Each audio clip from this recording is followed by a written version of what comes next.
那我们就做什么颜色？这个呢是绿色，加入黄色，拌均匀。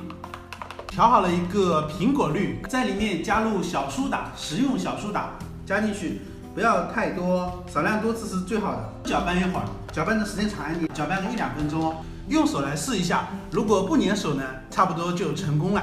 好，我们拿出来，天上掉下来的叶子呢，全部混合进去了。OK， 开始混合。树都已经不是黄的，就是灰的，因为它已经干了，从树上全部掉下来了。像什么？像个鸟窝吗？像不像一块绿豆糕？不过这声音还是挺好听的。听这声音，也不会粘桌子，还是稍微有一点点弹性的。